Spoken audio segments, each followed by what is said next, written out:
My daughter-in-law stood in my living room 2 weeks after my son's funeral, measuring the windows with a tape measure. My name is Veronica Hayes. I'm 64 years old, and I just watched the woman my son loved calculating how much new curtains would cost in what she thought was about to become her house. The 30th of October 2023. 15 days since Deshaun died. 15 days since I buried my only child next to his father in Greenwood Cemetery. And here was Vanessa, his widow of 4 years, already planning renovations. "The light in here is beautiful," she said, not looking at me. "These windows face south, perfect for plants." I stood in the doorway of what used to be Deshaun's childhood bedroom, watching her move through my house like she was staging it for sale. She had a notebook. She was taking notes about my home. About the house Raymond and I bought in 1988 when I was a young teacher and he was a new nurse. About the house where Deshaun took his first steps, where he built model cars in the basement during his PTSD recovery, where the glow-in-the-dark stars Raymond helped him stick on the ceiling still glowed faintly at night. "Vanessa, what are you doing?" She turned, phone in hand, mid-photograph of the living room. "Just getting organized. This place has so much potential. The bones are good." The bones are good. Like my house was a corpse she was preparing to harvest. I'd been staying in Deshaun's room since the funeral. Not because Vanessa asked me to, but because I couldn't bear to sleep in the master bedroom I'd shared with Raymond for 30 years. The bed where he died in his sleep 4 years ago. The room that still smelled like his aftershave when I opened the closet.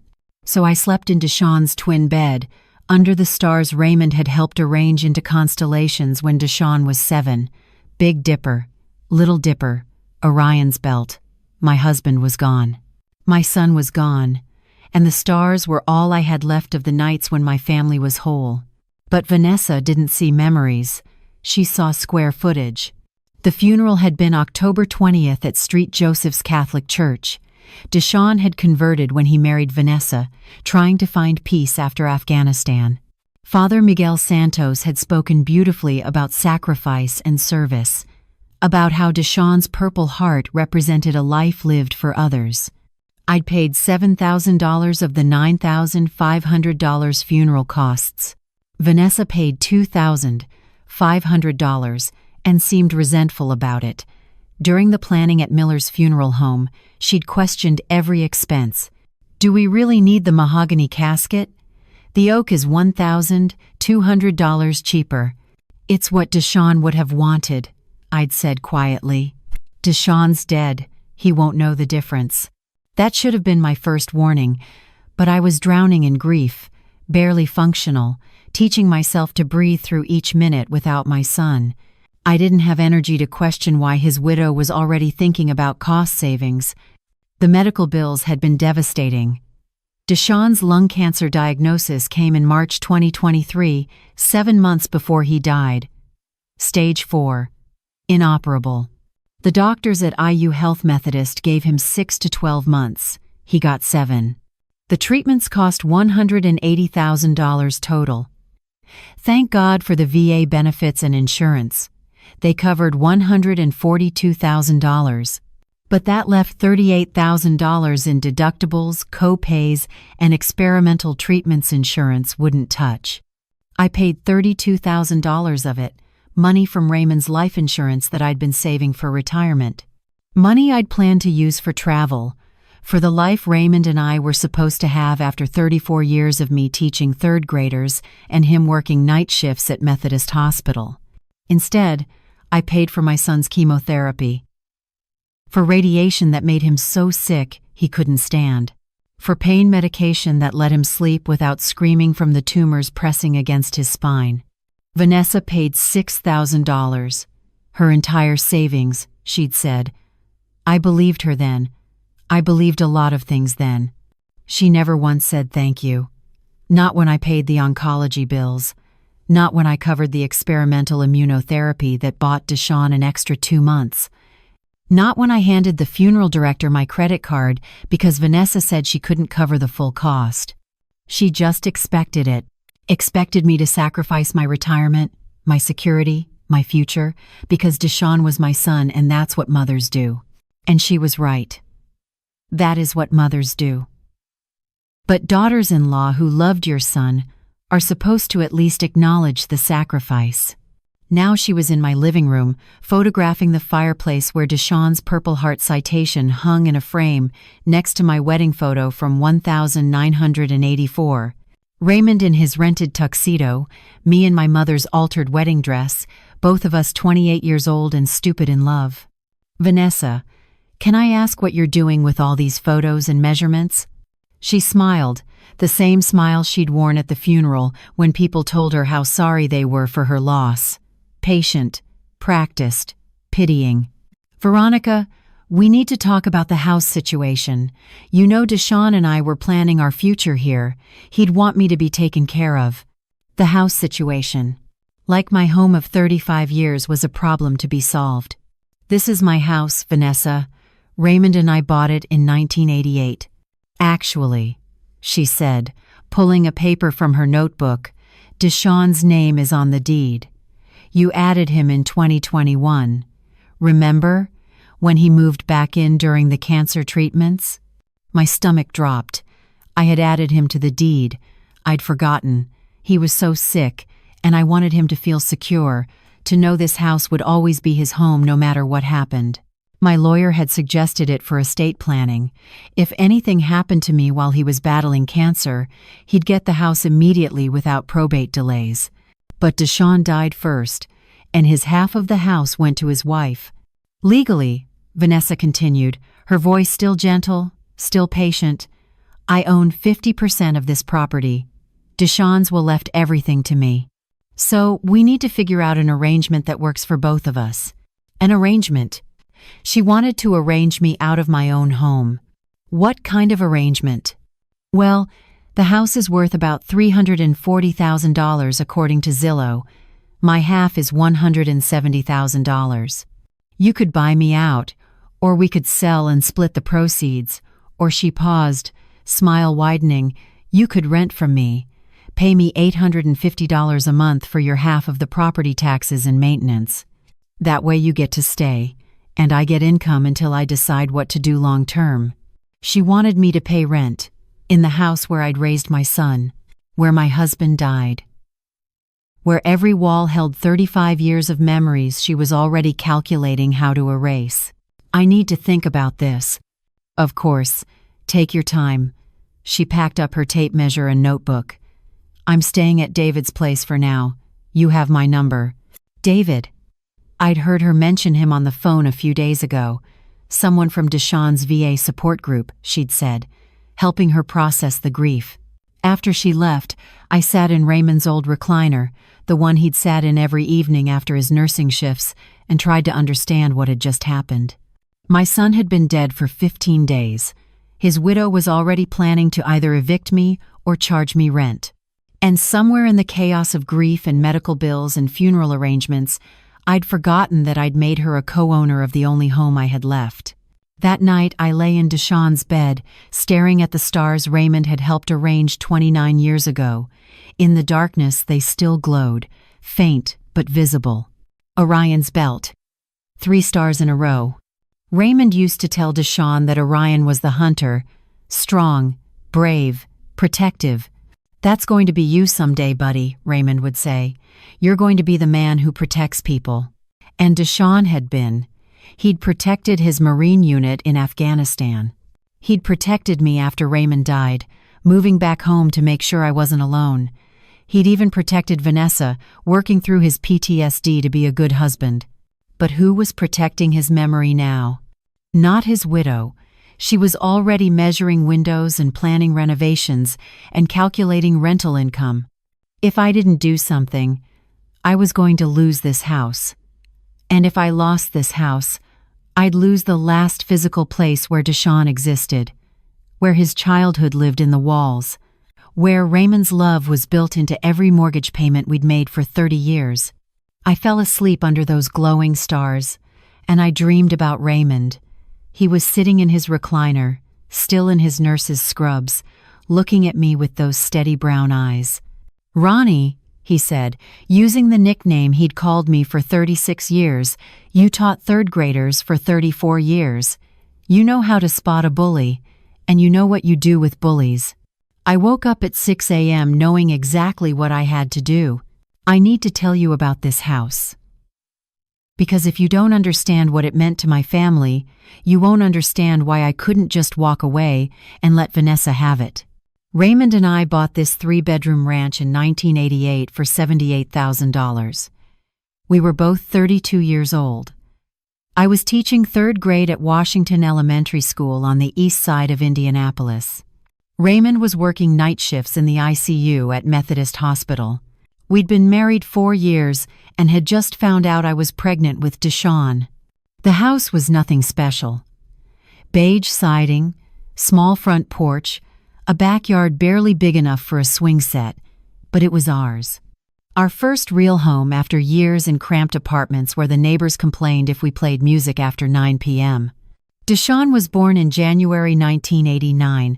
Raymond painted the nursery yellow because we didn't know if we were having a boy or a girl. We put the crib near the window so morning light would wake the baby gently. Raymond was so careful about everything. Measured the paint fumes, tested the window locks, child-proofed every cabinet 3 months before Deshawn was even born. "I want him to be safe," Raymond would say, his hand on my belly feeling Deshawn kick. This living room was where Deshawn took his first steps. 11 months old. Christmas morning 1989. He let go of the coffee table and walked 4 wobbling steps into Raymond's arms. "We have a video somewhere." Raymond's voice in the background saying, "That's my boy. That's my strong boy." The driveway was where Raymond taught Deshawn to ride a bike. Summer of 1995. Deshawn was 6, skinny legs pumping, Raymond running alongside holding the seat. When Raymond finally let go and Deshawn rode 20 feet on his own, he looked back at his father with pure joy. "I did it, Daddy. I'm riding." Raymond stood in the middle of the driveway, hands on his knees, breathing hard, grinning so wide I could see it from the porch. "You sure are, son. You sure are." The basement was where Deshawn spent hours during his PTSD recovery in 2013 after he came home from Afghanistan. He'd served with the Marines from 2011 to 2013. Got the Purple Heart when an IED exploded near his convoy. Shrapnel in his left leg and shoulder. Physical wounds healed. Mental wounds didn't. He'd build model cars down there. Corvettes, Mustangs, classic trucks. His hands needed something to do when the memories got too loud. Some nights I'd hear him down there at 2 a.m., carefully painting details on a 1967 Camaro, because sleep meant nightmares. Raymond would go down and sit with him, didn't say much. Just sat on the old couch we'd moved to the basement, keeping Deshawn company while he built tiny engines that would never run. "You doing okay, son?" "Getting there, Dad. Getting there." That was their language. Few words, deep understanding. The kitchen was where Raymond died. The 12th of April, 2020, Sunday morning. I was at the stove making pancakes. Raymond was at the table reading the Indianapolis Star. Deshawn had moved out 2 years earlier, married Vanessa in 2019, was living in a small apartment near the VA hospital where he attended PTSD support groups. Raymond said, "Ronnie, I don't feel right." I turned around. He was holding his left arm. His face was gray. "Raymond?" He tried to stand up and collapsed. Massive stroke.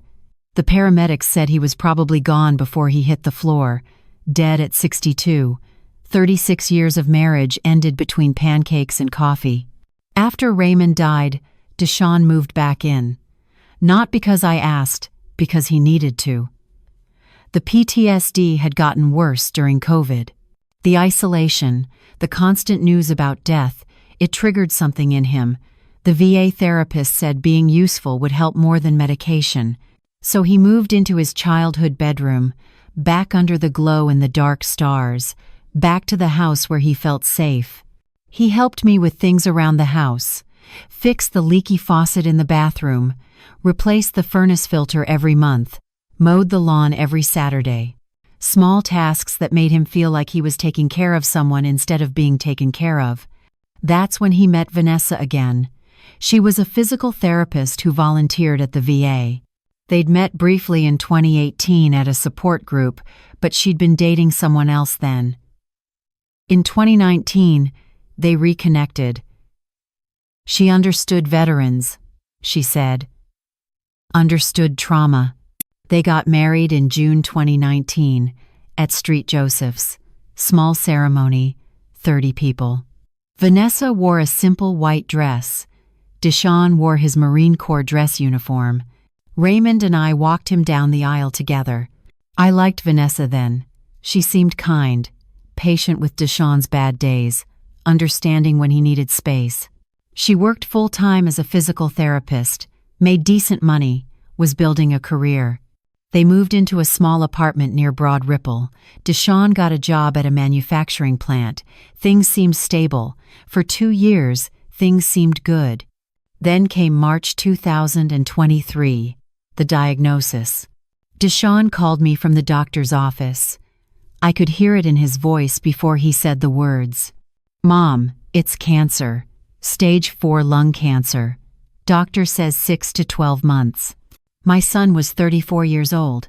He'd survived Afghanistan, survived IEDs and firefights and PTSD.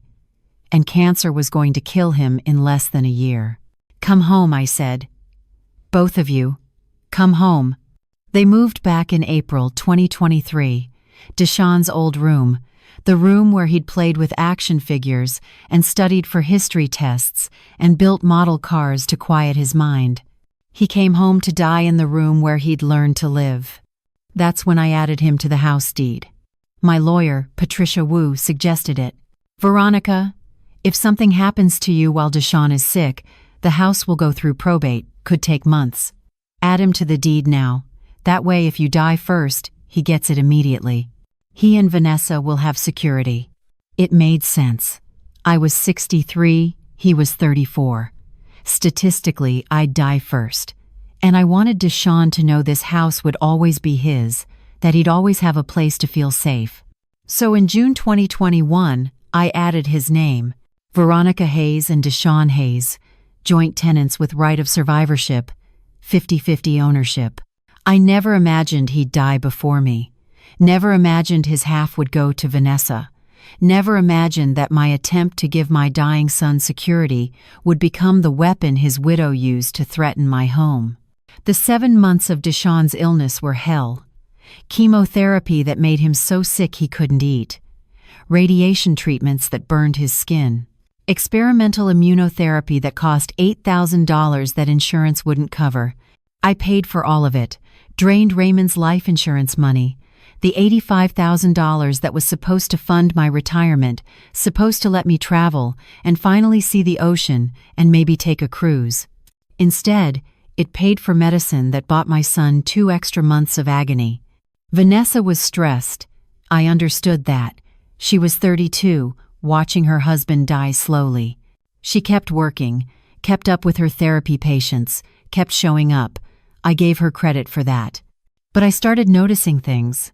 How she spent more time on her phone than sitting with Deshaun.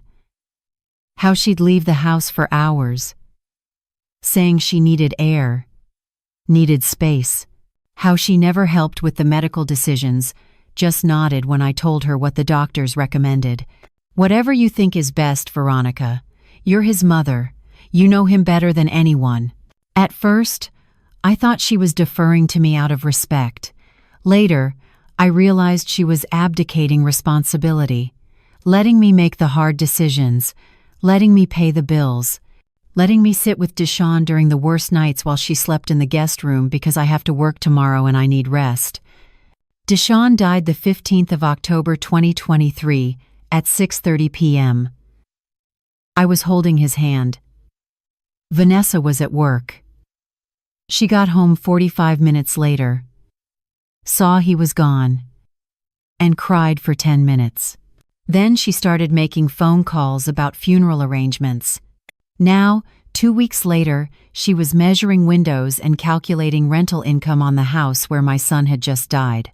I sat at the kitchen table where Raymond had collapsed 4 years ago, where Deshaun had eaten breakfast every morning during his treatment, and I pulled out my laptop. I needed to know exactly what I was dealing with, so I looked up property records, confirmed that yes, Deshaun was on the deed as of June 2021, 50% owner. I looked up Indiana inheritance law, confirmed that yes, his share went to his spouse unless a will specified otherwise. Deshaun's will, written when he married Vanessa in 2019, left everything to her. I looked up the house value. Zillow estimated $340,000. Vanessa's half, $170,000.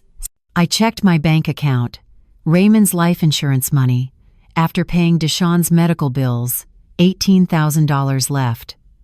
My teacher's pension, $2,850 a month. My savings, $12,000. I could not buy Vanessa out. I barely had $30,000 total. I'd need $170,000. I could not afford to sell and split proceeds. My half would be $170,000 minus legal fees and moving costs. Maybe $160,000. Where would I live? An apartment would cost $1,200 a month minimum. That was almost half my pension. And I would not pay Vanessa $850 a month to rent my own home. Which meant I had one option: fight.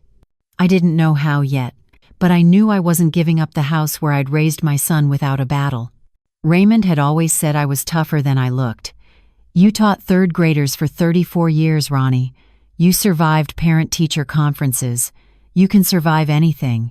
He was right about that. I'd survived Raymond's death. I'd survived watching Deshaun die slowly. I could survive whatever came next.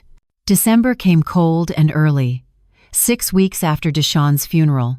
I was still living in his bedroom, still sleeping under the glow in the dark stars, still trying to figure out how to keep my house. Vanessa hadn't moved back in. She'd taken most of her clothes in early November, said she was staying with a friend. Too many memories here, she'd explained. I need space to process. I didn't argue. The house felt quieter without her, emptier but also less tense. I could grieve without watching her measure and photograph and calculate. But on December 8th, I heard something that changed everything. I was in the kitchen making tea around 9 p.m. when I heard Vanessa's car in the driveway. She still had a key. I heard the front door open, heard her footsteps in the living room. Then I heard her voice. She was on the phone. I should have announced myself, should have walked in and said hello. But something in her tone made me stay quiet in the kitchen, listening. I know, David. I know it's hard. Her voice was soft, intimate. But I can't just kick her out. People would think I'm heartless. Silence, while whoever David was responded. She's Deshaun's mother.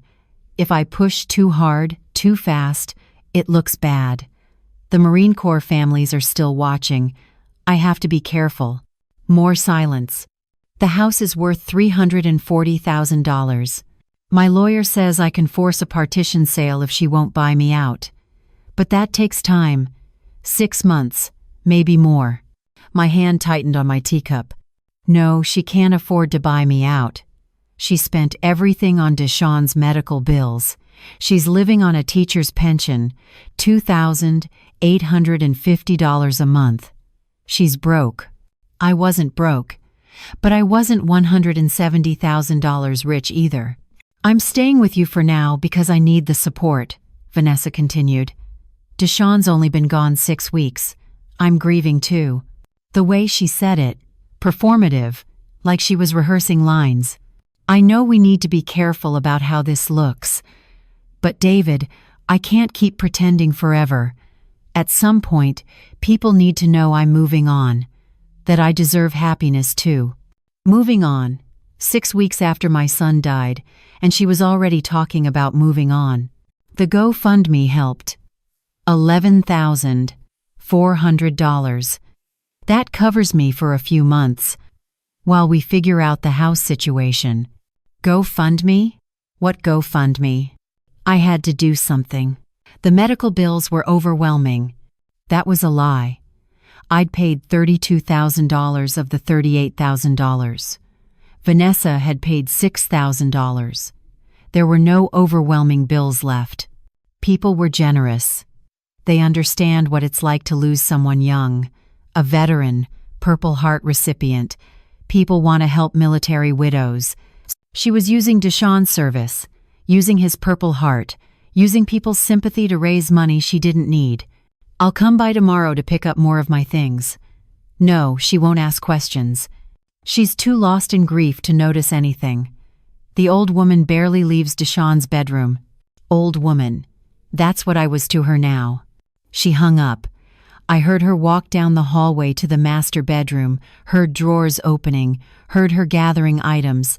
10 minutes later, she left without ever knowing I'd been in the kitchen the whole time.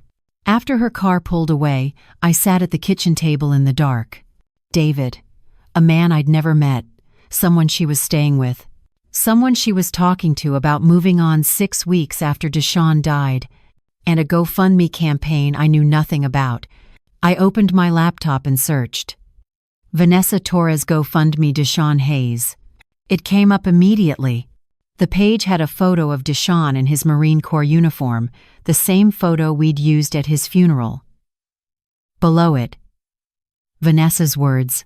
My husband Deshawn Hayes, a Purple Heart veteran and hero, lost his battle with cancer on the 15th of October 2023. He was only 36 years old.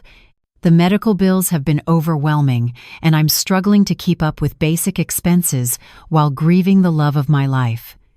Any help would mean the world as I try to rebuild without him. Thank you for your support during this impossible time. The campaign had raised $11,400 from 87 donors. People had left comments. Thank you for your service, Deshawn. Praying for your widow. My husband is a vet too. This breaks my heart. Here's $200 to help. Gold Star families deserve our support.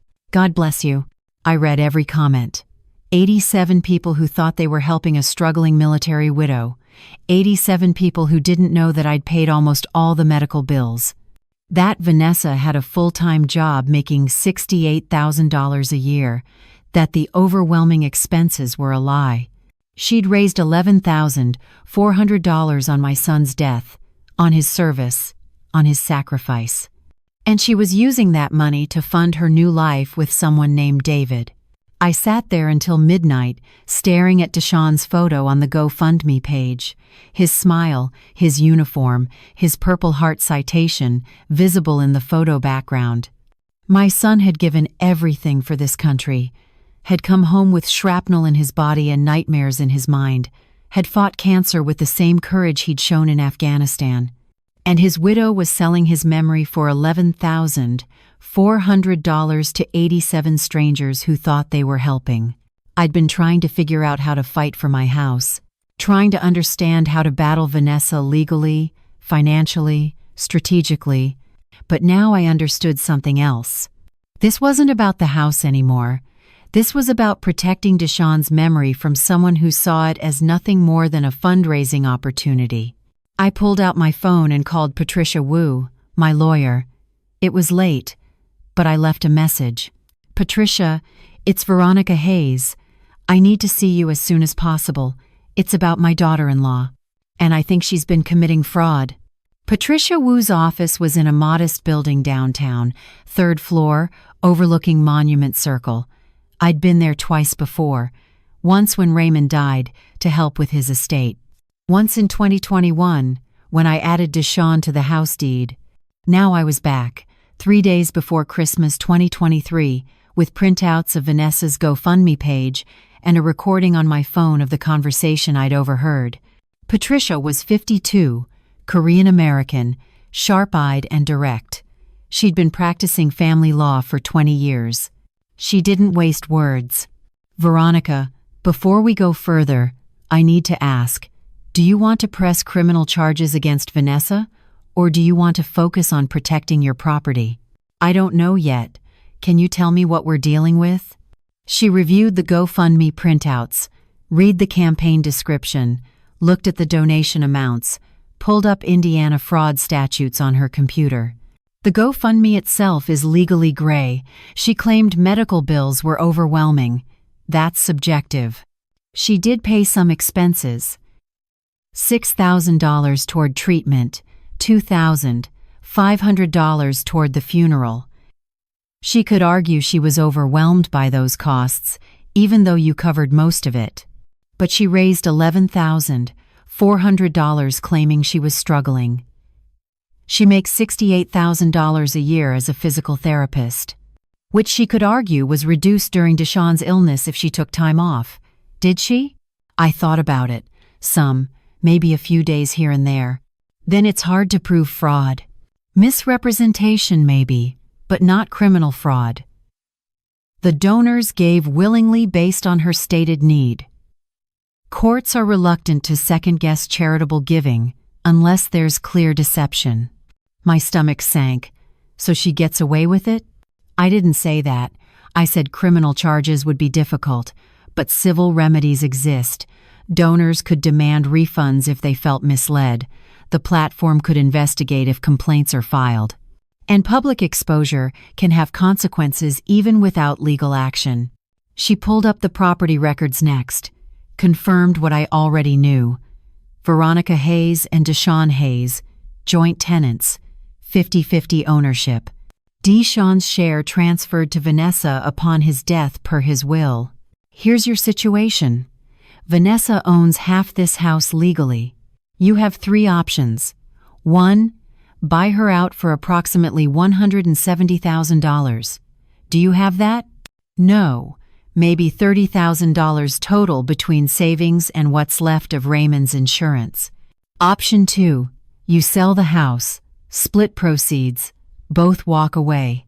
You'd net about $160,000 after costs, enough to buy a small condo or rent for several years, and lose every memory of Deshawn and Raymond. Yes. Option 3. You file a partition action, force a sale through the court. Same financial outcome as option 2, but it's adversarial. You're suing your daughter-in-law.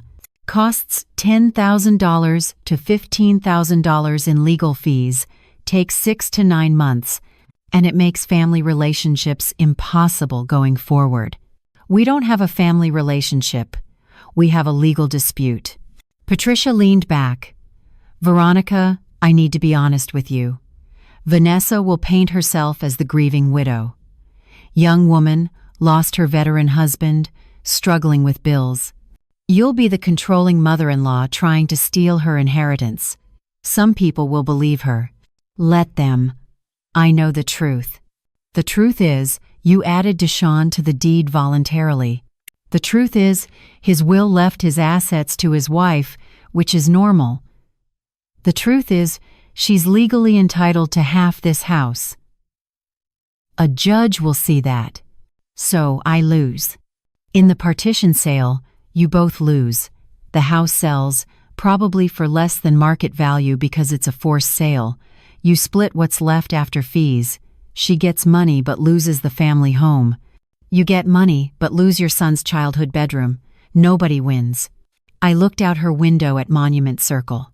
Christmas lights wrapped around the Soldiers and Sailors Monument. People shopping, carrying bags, celebrating the season. My son was dead. My daughter-in-law was running a sympathy scam, and I was about to lose the house where I'd lived for 35 years.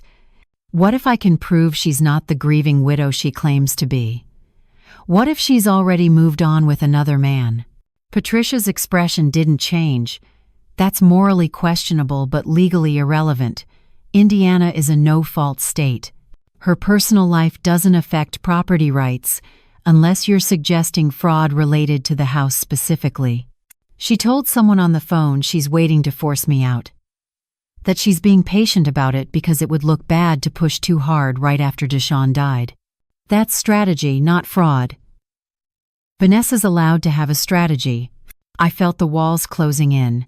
Every legal avenue led to the same place. losing my home. Patricia, what would you do if you were me? She was quiet for a moment. Honestly, I'd try to negotiate. Offer Vanessa something she wants more than a long court battle. Faster payout, less hassle, certainty. Most people will take $150,000 now, over $160,000 in 9 months after a stressful lawsuit. And if she won't negotiate? Then you file partition, pay me $13,500 in legal fees, wait 8 months, and end up selling anyway. Same outcome, higher cost, more pain. I left Patricia's office with a folder full of documents and a decision to make: pay Vanessa to go away, or fight and lose anyway. The sun was setting over Indianapolis. Christmas lights blinked on storefronts. Families walked together, holding hands, laughing. I drove home to the empty house where my husband died and my son took his last breath, and I tried to figure out how to let go of the only home I'd ever loved. But first, I needed to know more about David, the man who'd convinced Vanessa that keeping GoFundMe money was acceptable. The man she was staying with while planning to take my house. Because something Patricia said stuck with me: unless there's fraud related to the house specifically. What if there was? What if David wasn't just Vanessa's new boyfriend? What if he was part of a bigger plan? I opened my laptop and started searching. David Martinez, Indianapolis. Veteran. VA. Support group. It didn't take long to find him. David Martinez was easy to find. He had a Facebook page, a LinkedIn profile, and a business website for Martinez Construction Services. 38 years old. Army veteran, Iraq 2009 to 2011, Purple Heart recipient. Small construction contractor specializing in residential remodeling. Business struggling since COVID, according to his sparse recent posts. But here's what caught my attention. He'd been in the same VA PTSD support group as Deshawn. They'd known each other since 2018. David had even attended our wedding in 2019, though I barely remembered him. Just another veteran friend in the crowd. His Facebook page showed recent activity. Photos from November and December 2023. Him at restaurants. Him at a Colts game. Him smiling at the camera. And in 3 of those photos, barely visible in the background or cropped at the edge, was Vanessa. November 18th, 1 month after Deshawn died, David at a downtown restaurant, someone's hand visible across the table. Female hand. Wedding ring still on the finger. Vanessa's ring. I recognized it. My grandmother's diamond that Raymond had given her. December 2nd, David at a Christmas market.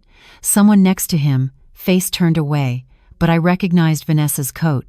The burgundy peacoat Deshawn had bought her last Christmas. December 10th. 2 days after I'd overheard the phone call, David's living room, watching a movie. Caption: finally relaxing after a long week.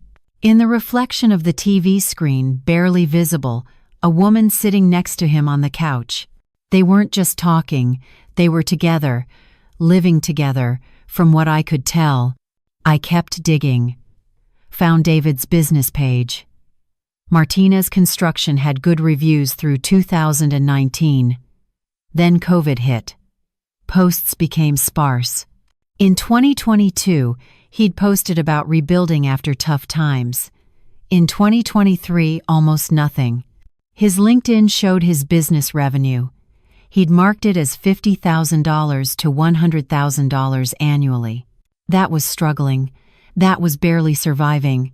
Then I found something else. David had commented on Vanessa's GoFundMe page. Deshawn was a brother in arms and a good man. Vanessa, you're in my prayers. Heroes' families deserve our support. He donated $200 and encouraged others to donate. Had shared the campaign to his Facebook page with the caption, "Help a Gold Star family." Deshawn Hayes gave everything for our country. Let's take care of his widow. David knew Vanessa didn't need the money. He'd known Deshawn. He'd known I'd paid the medical bills.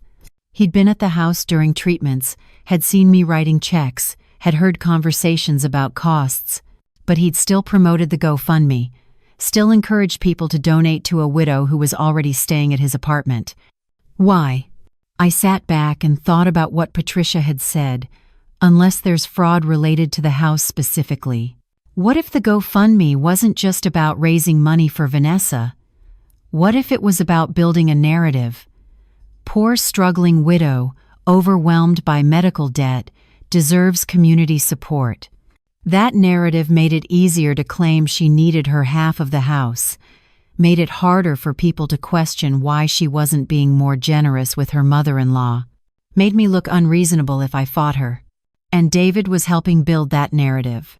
I needed to know more about their relationship, needed to know when it really started, because if it started before Deshawn died, that changed everything. I called someone I hadn't spoken to in months. Linda Torres, private investigator. She'd helped Patricia with a custody case last year.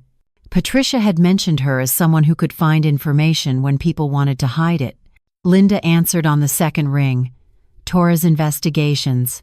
Miss Torres, my name is Veronica Hayes. Patricia Wu gave me your number. I need help with a sensitive family matter. What kind of matter? My son died in October. His widow inherited half my house. I think she's been involved with another man, possibly before my son died. I need to know when their relationship started and if they're planning something regarding my property. That's 3 different investigations. Timeline of relationship, current living situation, and potential conspiracy. I charge $150 an hour plus expenses. Something like this could run $3,000 to $5,000 depending on what I find. I had $30,000 total. Spending $5,000 on an investigator would leave me $25,000. Still not enough to buy Vanessa out. Still not enough to save my house. But maybe enough to find leverage. How soon can you start? I can meet you tomorrow. Bring everything you have. Photos, names, dates, phone numbers. The more information you give me, the faster I can work. We set a meeting for December 23rd, 2 days before Christmas. I spent the next day gathering evidence, printed Facebook photos, wrote down dates I'd heard Vanessa on the phone, made a timeline of when she'd moved out, when she'd started measuring rooms, when she'd mentioned David. That evening, Vanessa texted me, "Coming by tomorrow to get the rest of my things. We'll be there around noon." She still had a key. She could come and go as she pleased. This was still legally her house too. When she arrived December 23rd, I was in the kitchen. I heard her walk down the hall to the master bedroom, heard drawers opening, heard her packing.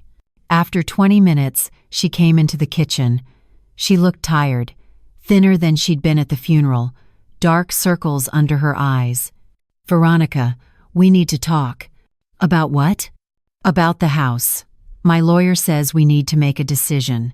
Either you buy me out or we sell. We can't stay in limbo." "I can't buy you out. You know that."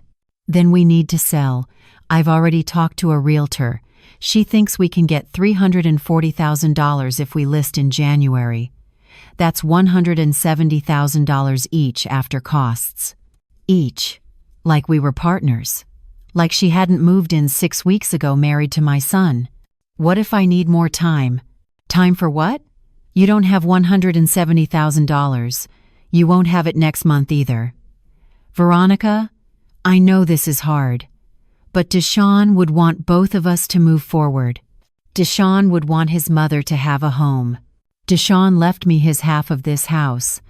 That was his choice, his will, his decision.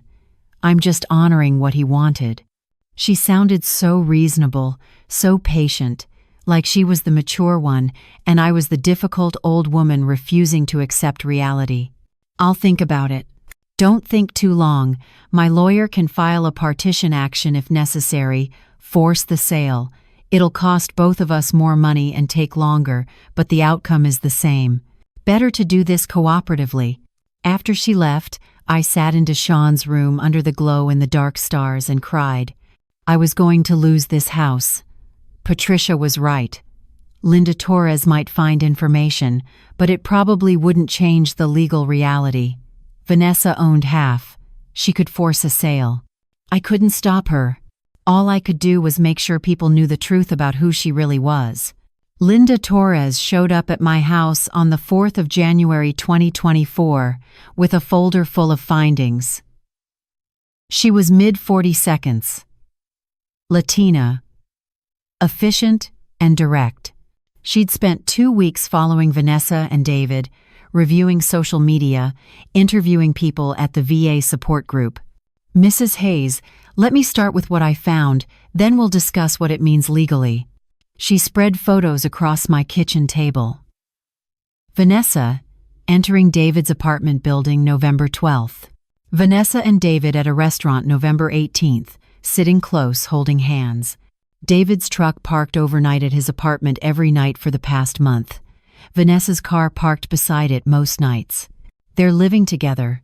Have been since mid-November, about a month after your son died. Not hiding it from friends, just not advertising it publicly yet. Did it start before Deshaun died? That's harder to prove. I interviewed 3 people from the VA support group. 2 said David and Vanessa seemed close during your son's illness, but nothing inappropriate. 1 said he saw them having coffee together in August, 3 months before Deshaun died. Said it looked intense but not romantic. August. Deshaun was dying in my house, and she was having intense coffee meetings with his friend. The timeline is suspicious, but not proof of an affair. She could argue David was providing emotional support. Without texts or explicit evidence, we can't prove the relationship was romantic before October. Linda pulled out more documents. Here's what's more interesting. David's business is in serious trouble. He owes $38,000 in back taxes. Has $52,000 in credit card debt. His house is in pre-foreclosure. He's been 1 missed payment from bankruptcy for 6 months. So he needs money. Desperately. And here's where it gets complicated. David has been researching Indiana property law. His browser history shows searches for partition action, forced sale of inherited property, co-owner rights in real estate. All dated December, right after Vanessa moved in with him. My hands went cold. He's helping her strategize. Looks that way. I also found text messages between David and someone named Travis, who's a property flipper. They discussed your house specifically.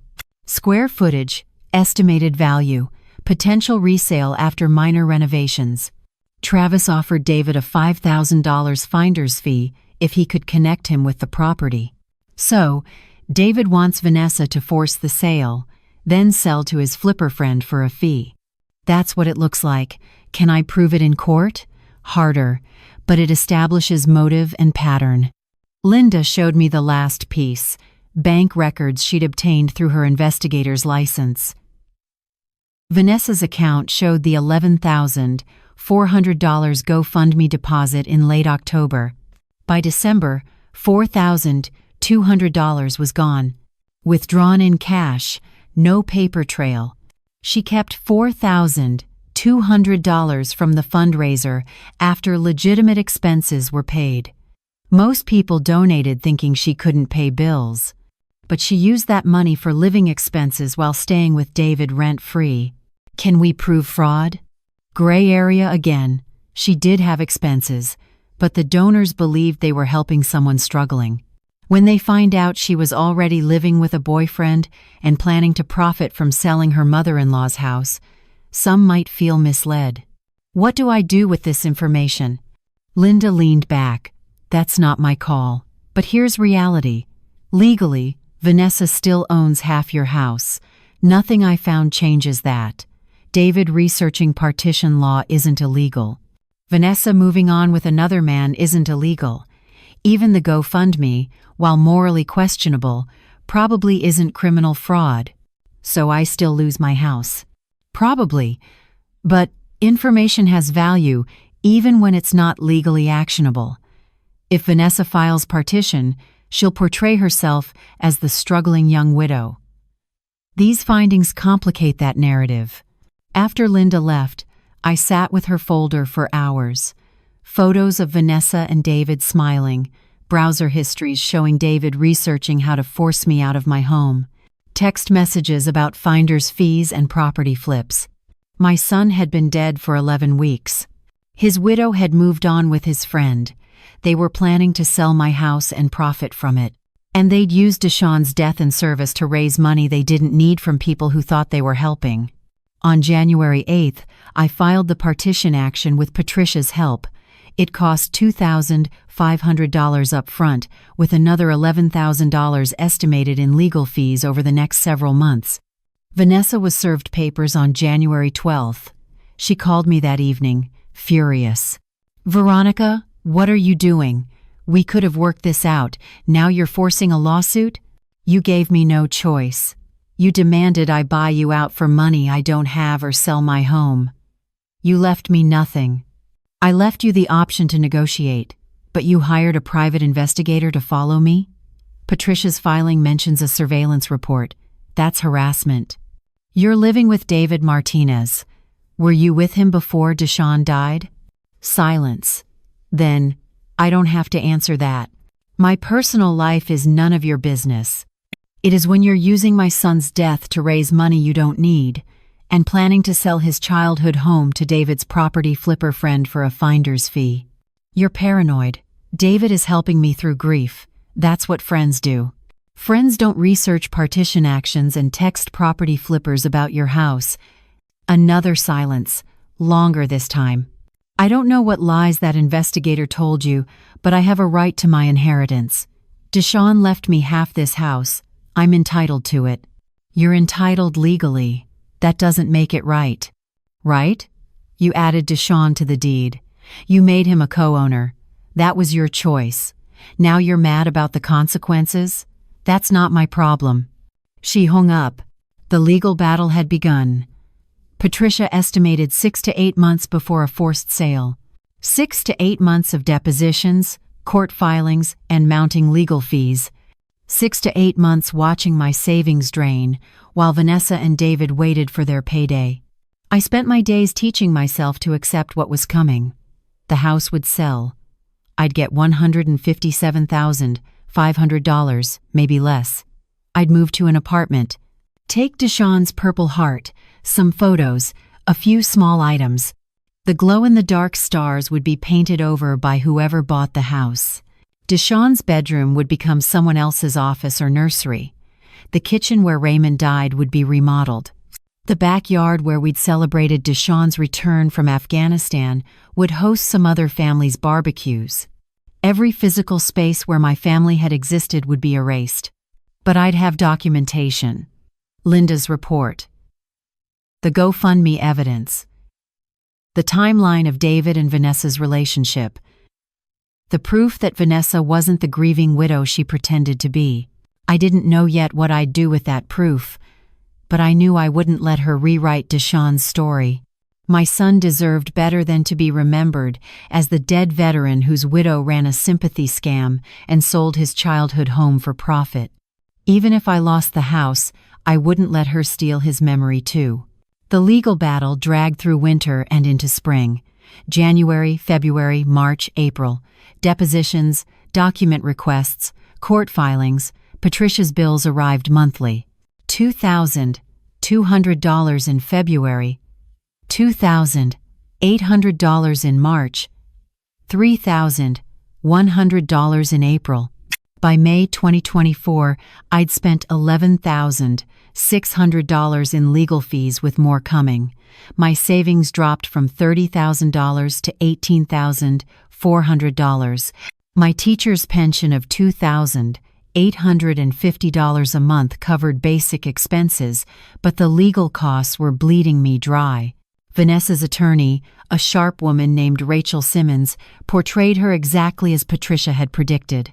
Young widow, 32 years old, lost her veteran husband, entitled to her inheritance, being bullied by controlling mother-in-law who couldn't accept that her son had grown up and made his own choices. In her deposition, Vanessa cried. Real tears. Talked about how much she'd loved Deshaun, how hard it was to lose him, how she'd sacrificed her own savings to help with his care. I paid $6,000 toward his treatment, she said, dabbing her eyes. I paid $2,500 toward the funeral. I was working full-time and caring for my dying husband, and now Mrs. Hayes is trying to take away the one thing Deshaun left me, the only security I have. She made no mention of David, no mention of moving in with him 1 month after Deshaun died, no mention of the GoFundMe money she'd kept. When Patricia asked about her living situation, Vanessa said, "I'm staying with a friend temporarily. I can't afford my own place right now with all these legal fees." "What friend?" "David Martinez. He knew Deshaun from the VA. He's been helping me through this difficult time." "How long have you been staying with Mr. Martinez?" "Since November. After Deshaun died, I couldn't be in that house anymore. Too many memories. David offered me a place to stay while I figured things out." She made it sound charitable, like David was just a concerned friend providing temporary housing. In May, Rachel Simmons filed a motion to expedite the partition sale. Mrs. Torres has been unable to maintain her portion of the property expenses. She's fallen behind on property taxes and insurance payments because her legal fees are draining her resources. The property is at risk. A sale needs to happen now. It was true. I'd missed the April property tax payment. $1,050 I didn't have, because I'd paid Patricia $3,100 that month. The house I was fighting to keep, I couldn't even afford to maintain. Patricia filed a response arguing that Vanessa had created the financial strain by refusing reasonable settlement negotiations. But the judge sided with Vanessa.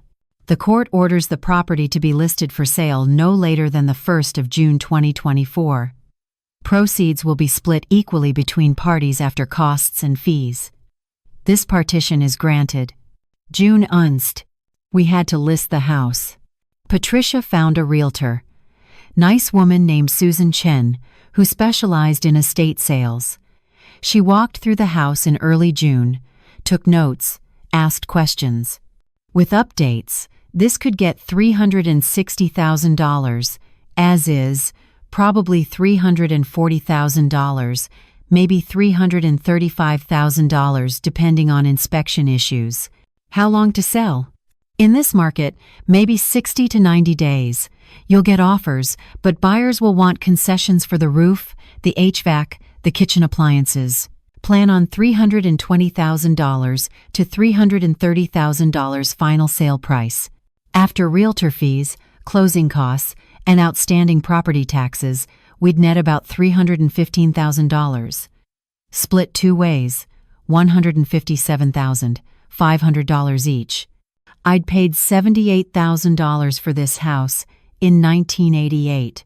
36 years of mortgage payments, 36 years of memories, and I'd walk away with $157,500 and nowhere to go.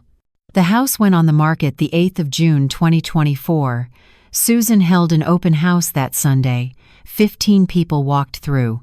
They commented on the outdated kitchen, the worn carpet, the old HVAC system. One woman stood in Deshaun's bedroom and said, "This would make a perfect nursery. We'd paint over those silly stars and put in a crib right here." I left the house during showings. Couldn't watch strangers evaluating my home, planning how they'd erase my family's existence. We got an offer June 15th. $325,000. Young couple, first-time buyers, pre-approved for financing. They wanted a July 30th closing. Susan recommended accepting. It's a fair offer. You could wait for higher, but every month you wait costs both of you property taxes and insurance. Better to take this and move on. Patricia presented the offer. "Veronica, after all costs, you'll net about $156,000. Vanessa nets the same. It's over." I signed the acceptance on the 18th of June 2024. 8 months after Deshaun died, 7 months after I discovered Vanessa's GoFundMe. 6 months after I filed the partition suit. The house would sell in 6 weeks. I had 6 weeks to pack 36 years of my life into whatever would fit in a 2-bedroom apartment. I found a place in early July, Maple Ridge Senior Living, $1,280 a month for 950 square feet. 2 bedrooms, 1 bathroom, small kitchen, 3rd floor, with an elevator. Nice enough. Safe. Clean. Nothing like home. I started packing Deshawn's room first. The hardest room. Every item was a memory I had to decide whether to keep or abandon. The model cars he'd built during his PTSD recovery, too many to keep all of them. I kept 3. A 1967 Camaro, a Ford Mustang, and the Corvette he'd been working on when he got his cancer diagnosis. The rest went to a VA donation center. His Marine Corps uniform. I kept it, dry cleaned and stored in a garment bag. His Purple Heart citation. I kept it. That would hang in my new apartment, the only proof that Deshawn Hayes had existed in a space that had never known him. The books on his shelf. I kept 10. Donated 40. His clothes. Donated everything except his favorite flannel shirt, the one he'd worn constantly during treatment. It still smelled like him. Like the sun I'd never hold again. And the stars. The glow-in-the-dark stars Raymond had helped him stick on the ceiling in 1995 when Deshawn was 6 years old. I couldn't take those. They were glued to the ceiling, part of the house, part of the structure I was being forced to leave behind. On July 15th, 2 weeks before closing, I spent the night in Deshawn's room one last time. Lay in his twin bed, under those stars, the way I'd done for the past 9 months. In the darkness they glowed, faint but visible. Orion's belt, the Big Dipper, the Little Dipper. Raymond's voice in my memory, "That's going to be you someday, buddy. You're going to be the man who protects people." I cried until I had no tears left. My son had protected people. In Afghanistan. At home. Even while dying, he tried to protect me from worry, telling me he was fine when he wasn't, smiling through pain so I wouldn't hurt worse. And I couldn't protect his memory. Couldn't keep his room. Couldn't save the house. Where he'd grown from a boy into a man. Into a Marine. Into a husband. Into a cancer patient. Into a memory. The new owners would paint over these stars in August, would turn this room into a nursery or an office or a guest room, would never know that a hero had slept here, that a father and son had arranged constellations here, that a mother had grieved here for 9 months, trying to hold on to something that was always meant to slip away. On July 28th, 2 days before closing, the movers came, took my furniture, my boxes, my reduced life to Maple Ridge Senior Living, apartment 3B. I did a final walkthrough on July 29th, empty rooms, bare walls, the house that had held 36 years of my life now holding nothing but echoes. I stood in Deshawn's room one last time. The stars were still there, waiting to be painted over, waiting to disappear. "I'm sorry, baby," I whispered to the empty room. I tried. I locked the door and left the key with Susan Chen. The closing happened the 30th of July 2024 at a title company downtown. I sat on one side of the table, Vanessa sat on the other. We didn't look at each other. The young couple buying the house seemed happy, excited. They thanked us both for selling, said they couldn't wait to start their family here. I signed papers. Vanessa signed papers. The title agent distributed checks. Mine, $156,200. After legal fees, moving costs, and 2 months' rent paid up front at Maple Ridge, I had $138,000 left. Combined with my pension, enough to live on, enough to survive, but not enough to buy back what I'd lost. Vanessa's check. $156,200. After her legal fees of $8,000, $200, and the GoFundMe refunds she'd been forced to pay back after several donors complained, she netted about $144,000. She walked out with David Martinez waiting for her in the parking lot. They drove away together in his truck. I drove to my new apartment alone. August 2024 was learning to live in 950 square feet, 2 bedrooms, but one was barely big enough for a desk, and Deshawn's few kept items. His Purple Heart hung on the wall, his 3 model cars on a shelf, his Marine uniform in the closet, his flannel shirt folded in a drawer I opened sometimes just to smell him. The apartment was quiet, too quiet. In the house, there'd been familiar sounds. The way the floor creaked near the bathroom, the way the furnace kicked on with a wheeze, the way wind rattled the kitchen window. Here, everything was new and silent, and not mine. I visited the house in mid-August, drove past it. The new owners had already painted, fresh white trim, new flowers in the front bed, a swing set in the backyard. I parked across the street and watched for a few minutes.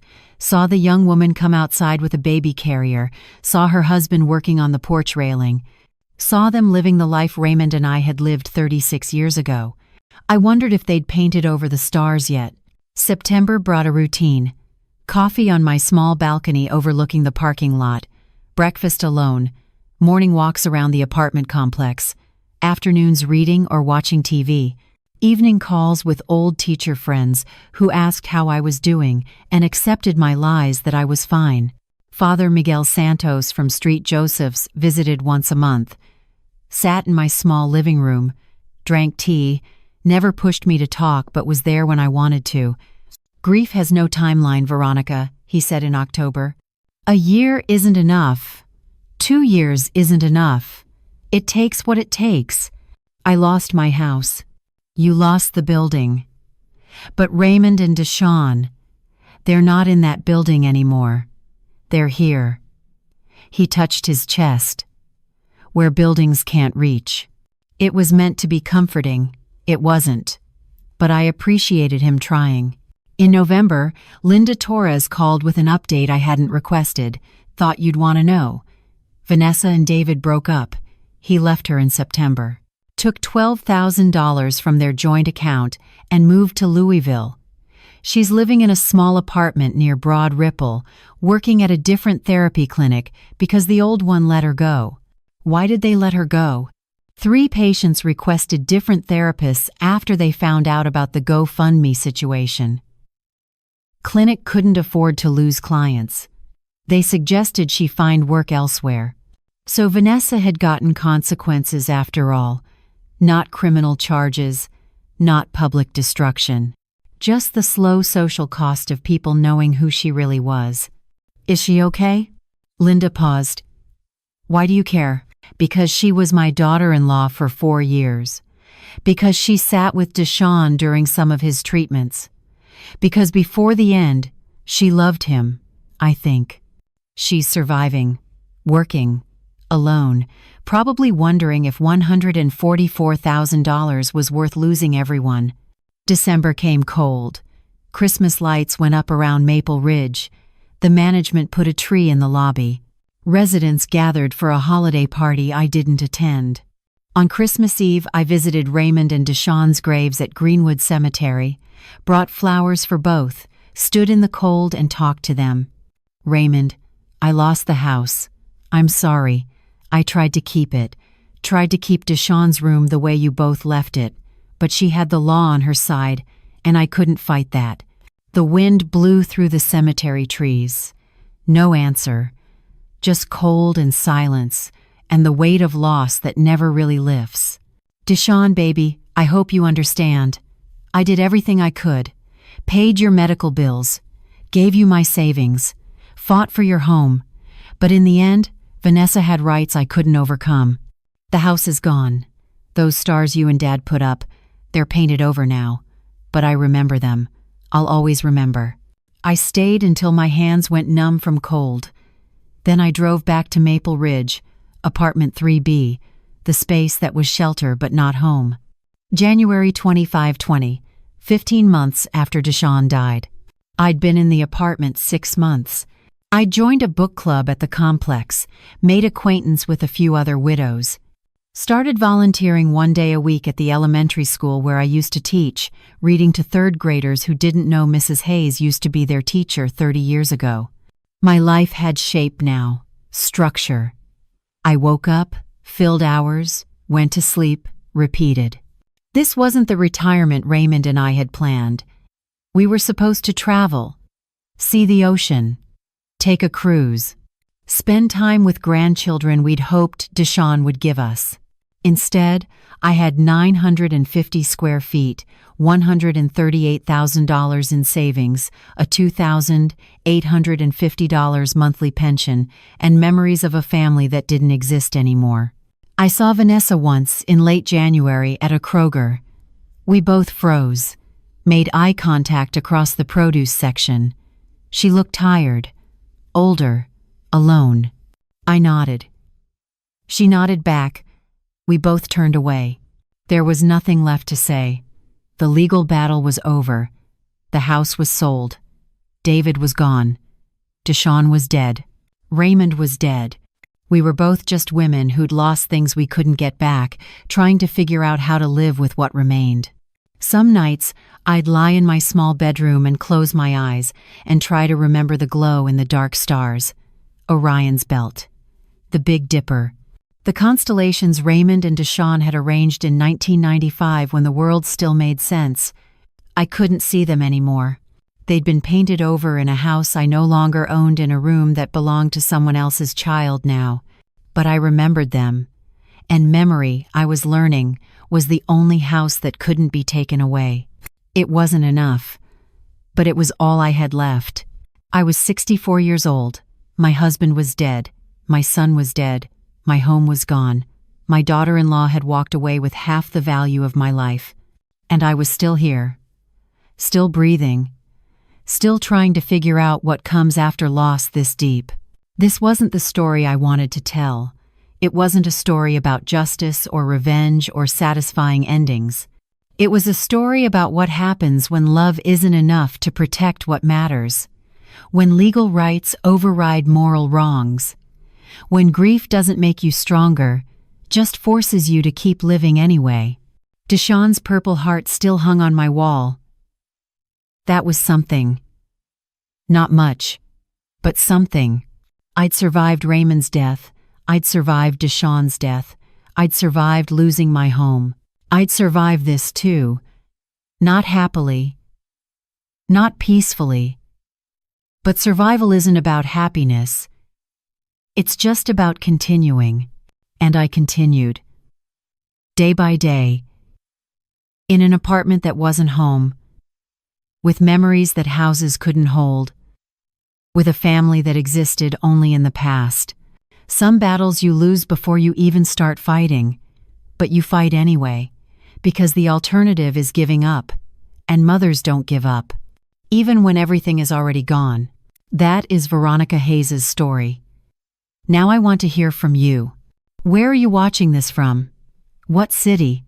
What country? Drop it in the comments below. I love seeing our global community, especially those who understand the impossible choices that come with grief, family conflict, and losing the home where you raised your children.